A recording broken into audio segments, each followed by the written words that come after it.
Hello everybody and welcome to the Four Wheel West's coverage of the Colorado Gambler 500.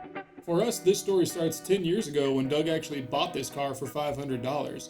He owned it for that whole time. He put 150,000 additional miles on it, bringing the total up to 335,000 miles. The car had pretty much just been sitting until we decided to bring it back to life and get it ready for the Gambler 500. Over the course of a couple months, we put a bunch of new used parts into it. Forester transmission, limited slip rear end, a hydraulic clutch conversion, a new clutch, a set of Forester-sized snow tires we got off of Craigslist, some Outback wheels we found on Craigslist, and that's about it. The engine is all stock, all original, and honestly the thing runs like a top. I drove it from Parker all the way up to Red Feather near Fort Collins. Drove just fine up the highway and everything. No issues at all. Honestly, the car drives really nice with the new clutch, the new shifter, and all that stuff. It just works great. We got up to the campground for the Gambler around 6 o'clock on Friday night. The campground was at a restaurant called Orville's. They're a bar and a restaurant, and they also, I believe, own the campgrounds in the immediate area. We weren't camped with the main crowd because we had a friend Rob up there with us who's got a big toy hauler, so we were camped out with him. The first checkpoint was a gas station, like a little local market, and we got a good chance to kind of film a lot of the cars that were coming through up there. And there was a lot of really great cars that people brought out, but if there's one that definitely warrants some special mention, it's the boat car. These guys took like an old fishing boat and attached it to a two-wheel drive Ford Ranger chassis. Beyond that checkpoint, we hit a few dirt roads and ended up on Highway 14 driving up the Poudre Canyon. Poudre River was just absolutely raging right now, so that was really neat. I mean, you could just hear it just thundering through the canyon.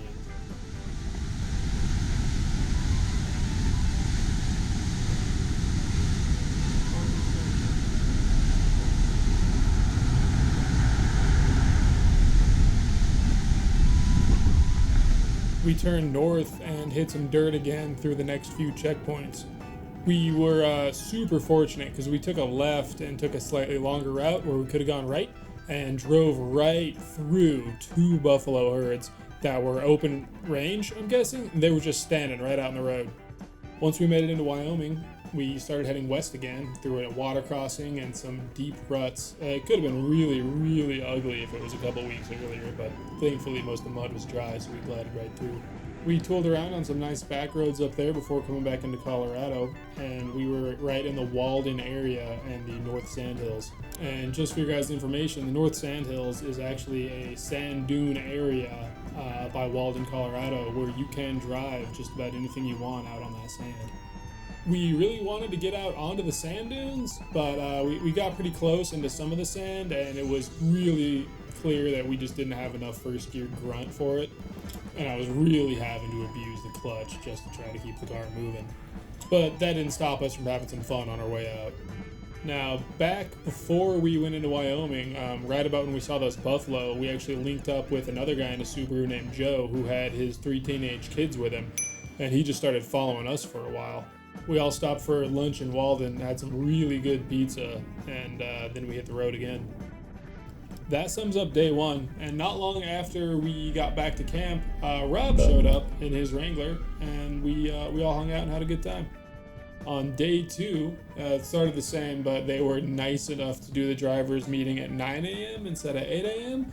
because a lot of us were out drinking and having a good time on Saturday night. The first checkpoint on day two was the same as day one, that gas station. I imagine they did that so everybody that needed to fill up had an opportunity to fill up. On our way to checkpoint 2, we noticed that Kelly Flats, which is a legitimate 4x4 trail, was kind of on the way to where we were going. And since we had Rob tailing us in his JK Rubicon, we decided to see if we could drag a Subaru up Kelly Flats. Now that's kind of where the Gambler story really ends.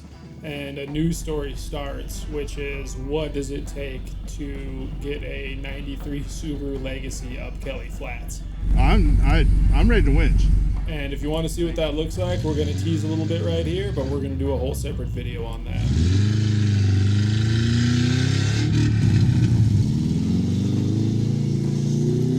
No!